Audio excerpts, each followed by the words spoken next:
안녕하십니까. 오영규입니다.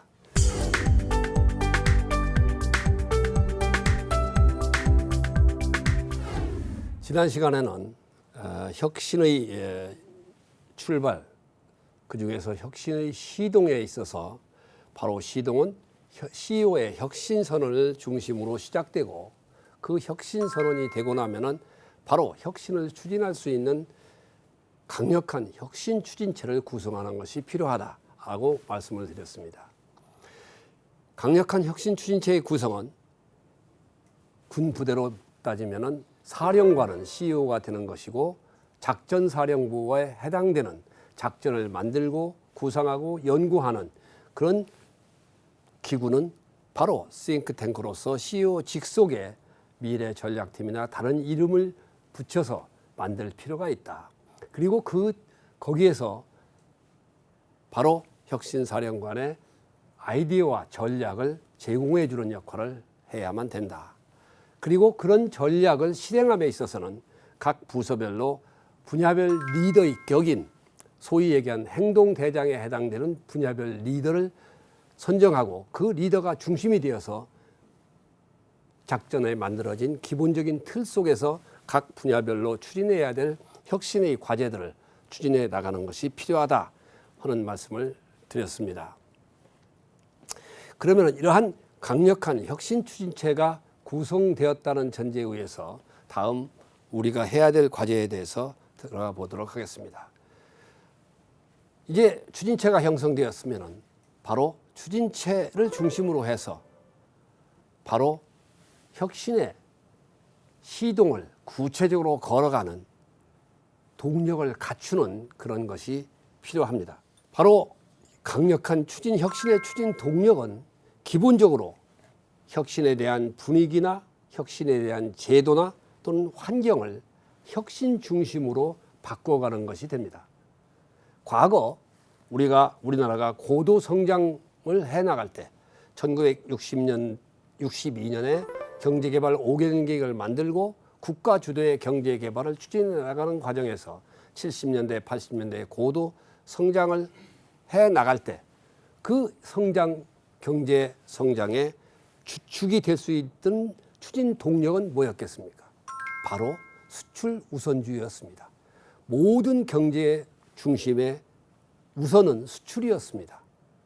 수출을 통해서 물건을 팔고, 그러므로서 시장을 확보하고, 동시에 애화를 벌어들이고, 애화를 벌어들인 것을 가지고 국내에 투자를 확대하고 하는 확대 재생산의 과정으로 만들어가는 것이, 그 중에서 경제 요소 중에서 가장 역점을 뒀던 것이 수출 우선주의입니다.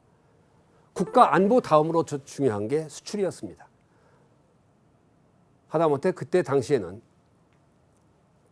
통행금지가 12시면 통행금지가 있었는데, 통행금지에 걸렸을 때 나 수출을 하러 물건을 간다고 하면 경찰이 봐줄 정도였습니다. 그것이 얼마나 수출이 최우선적인 중요도를 가지고 있었느냐 하는 것을 반증해 주는 결과가 됩니다. 여기서도 마찬가지입니다.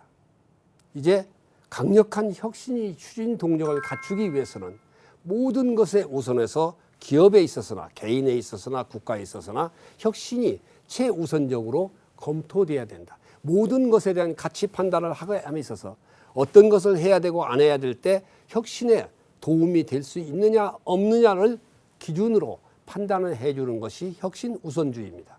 그 정도의 비중으로 혁신을 우선하는 그런 정책과 환경을 만들어주는 것, 제도를 만들어주는 것, 그것이 기본적으로 혁신의 시동에 있어서 가장 중요한 마무리 요소다. 그래서 이제 그렇게 가기 위해서는 상황인식을, 앞서 우리가 상황인식 능력에 대해서 얘기를 했습니다만, 기본적인 상황인식은 우리 기업도 개인도 공공기관도 정부도 망할 수 있다는 인식이 있어야만 됩니다. 이대로 가도 괜찮다 하는 인식은 절대로 혁신을 만들 수가 없습니다.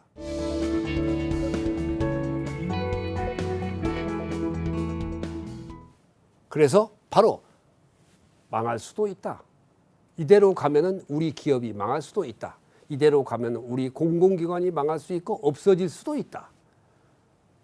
그런 생각을 가지고 대응하는 것이 기본적인 시작점에 있어서 중요한 것이다.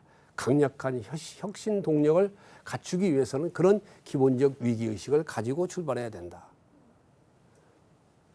그리고 앞서 제가 말씀드렸습니다마는 바로 CEO가 이러한 내용에 대한 일관되고 반복적인 점화를 해줘야만 됩니다. 혁신은 저항이 따르기 마련입니다. 가능한 한 하지 않으려는 사람이 하려는 사람보다 초기에는 많습니다. 가급적 피하기 위한 방법으로서는 순차적으로 단계적으로 실시하자 하는 겁니다. 단계적 순차적으로 하자는 얘기는 결국 혁신을 하지 말자는 얘기나 거의 비슷합니다. 결과적으로 1년, 2년 늦추면 못하게 돼 있습니다. 이런 것들에 대해서 바로 정리하고 바로 초지일관 CEO가 선언했던 혁신 선언을 끝까지 끌고 가기 위해서는 CEO의 일관되고 반복적인 점화를 하고 점검을 하고 추진하는 겁니다. 그리고 세 번째로는 앞서 제가 말씀드렸던 추진 동력을 갖출 수 있는 추진 체제를 바로 CEO와 한 몸이 되어서 전략을 만들고 함께 추진하는 바로 혁신 추진 팀을 갖추는 겁니다. 그래서 아무리 추진팀을 만들었다 하더라도 CEO의 생각과 추진팀 간에 격차가 있고 CEO가 그 추진팀에 대해서 바로 언제든지 접근할 수 있는, 언제든지 대화할 수 있는 그런 채널을 확보하지 않았다면 추진팀은 아무런 의미가 없습니다. 한 몸이 된 CEO와 한 몸이 되어 있는 추진팀, 그리고 그 긴밀하게 함께 돌아가는 그런 시스템을 갖추지 않으면 안 된다.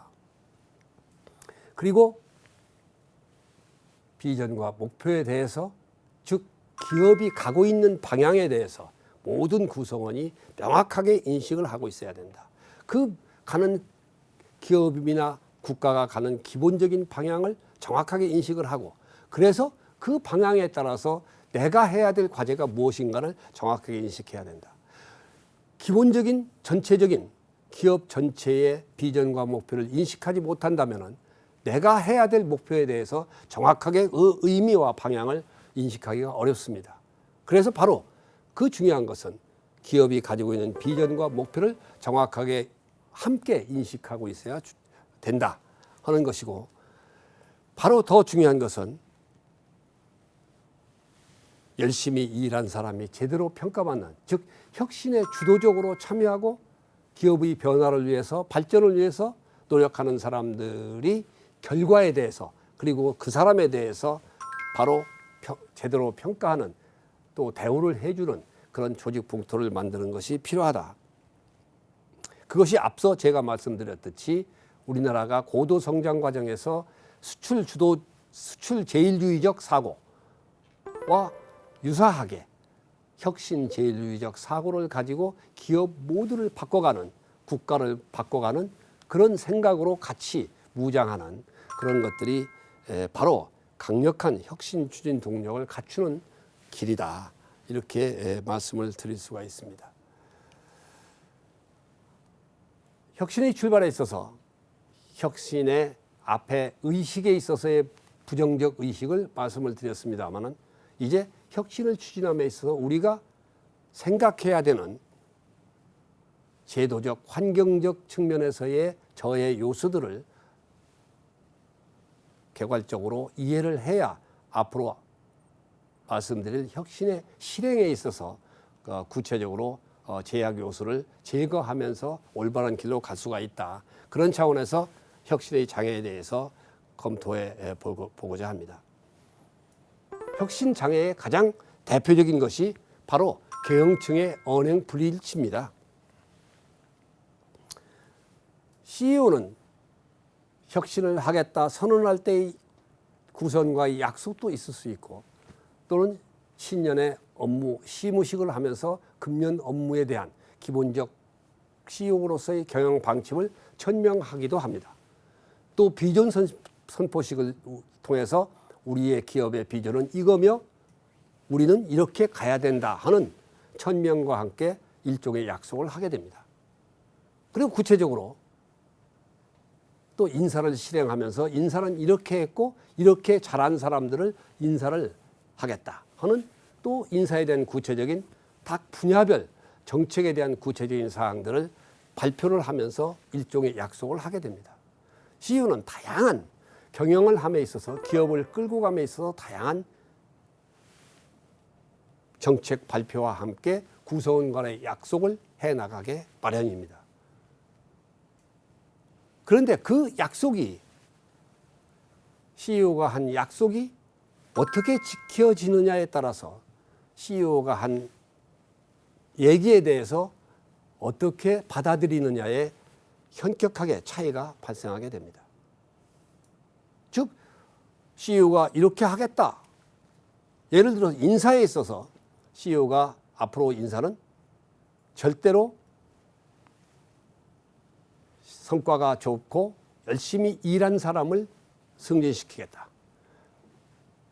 절대로 외부의 인사청탁은 받아들이지 않겠다라고 선언을 했다고 합시다. 그게 대부분 많이 선언합니다.